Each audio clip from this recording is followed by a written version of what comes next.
Sixième jour. Sainte Marie, Reine des anges, écoute le cri des enfants. La spontanéité des enfants exprime le don précieux de la vie, mais leurs larmes désemparées sont une douloureuse accusation de notre égoïsme adulte. Marie, qui est la mère de tout homme, nous invite à être fils de Dieu et fils à elle et frères entre nous. Actualisation.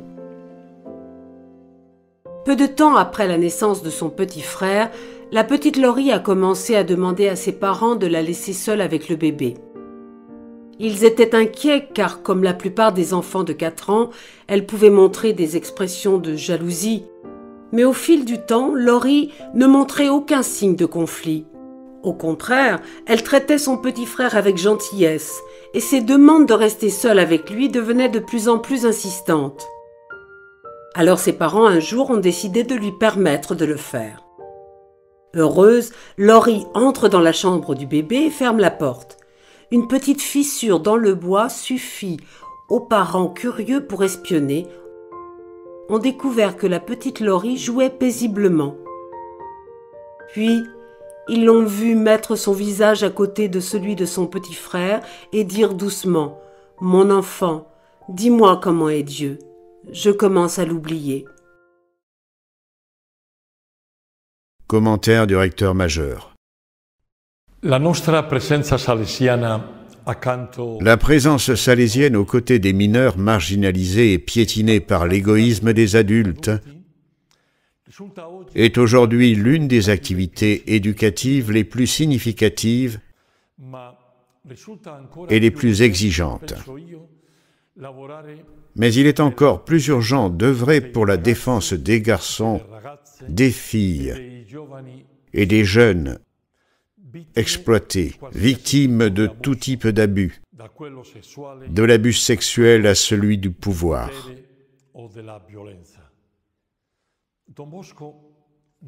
Don Bosco n'a pas découvert sa mission devant un miroir, mais dans la douleur de jeunes qui n'avaient ni espoir, ni avenir.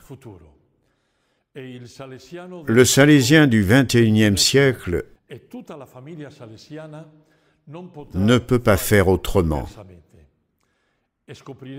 Il découvrira sa propre identité s'il est capable de partager, comme l'a fait Don Bosco, l'inconfort et la douleur de chaque garçon, de chaque fille et de chaque jeune abandonnés à eux-mêmes dans l'abus, la misère et l'exploitation, privés de toute aide spirituelle et matérielle, leur faisant vivre de façon tangible la paternité d'un Dieu capable de transformer la pierre que les bâtisseurs ont rejetée en pierre d'angle. La salésianité naît précisément de ce besoin. Révéler la beauté de toute vie, même si elle est tachée, et susciter la prophétie d'un nouveau commencement. Référence salésienne. La dame du rêve lui répétait « Regarde ». Et le seul conseil du père Cafasso avait été « Regarde autour de toi ». Alors Jean a commencé à voir. Sur les chantiers, des enfants de 8 ou 10 ans qui travaillaient comme manœuvre au service des maçons. Ils remplissaient des bacs de tuiles et de chaux, les chargeaient sur leurs épaules et grimpaient sur des échelles de cordes et des échafaudages. S'ils travaillaient trop lentement, le contremaître les battait. Le marché de Porta Palazzo grouillait de pauvres gens qui n'avaient appris aucun métier.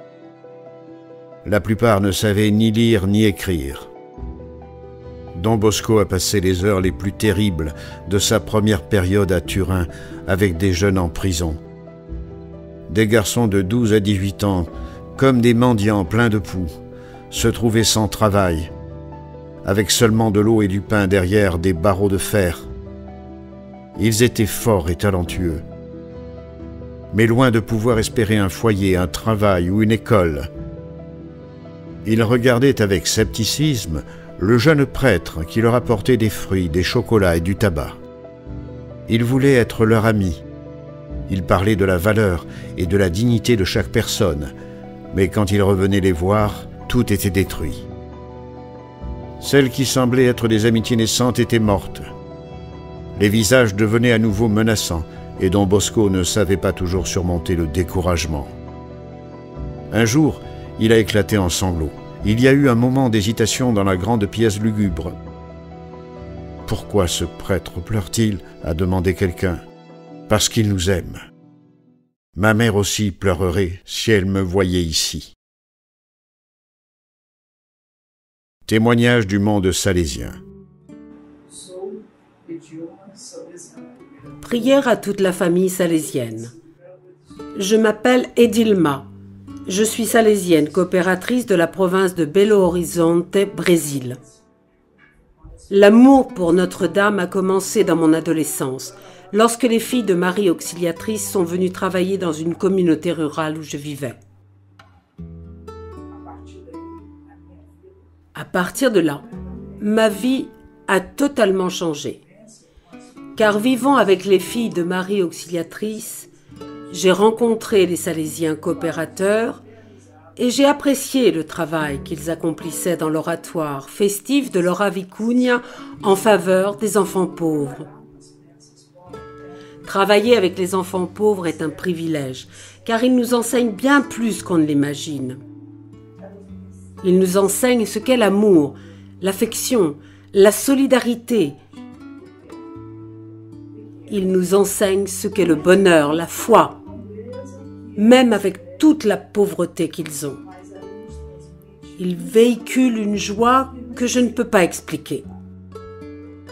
Quand j'ai commencé à travailler avec eux, je pensais que je pouvais leur enseigner quelque chose, mais en réalité, ce sont eux qui m'enseignent. Car chaque geste de solidarité que les enfants ont en faveur de ceux qui sont plus malheureux qu'eux transmet beaucoup de paix à nous.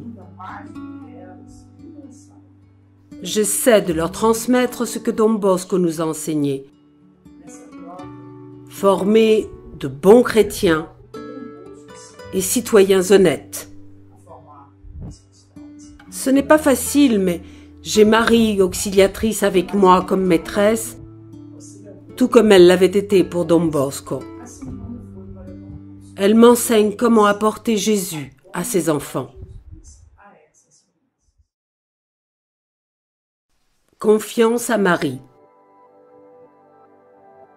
Enveloppe-nous dans ton manteau, ô Mère, et rends-nous capables d'écouter, de libérer et d'accueillir avec tendresse les enfants sans défense, victimes innocentes de la violence, de notre violence.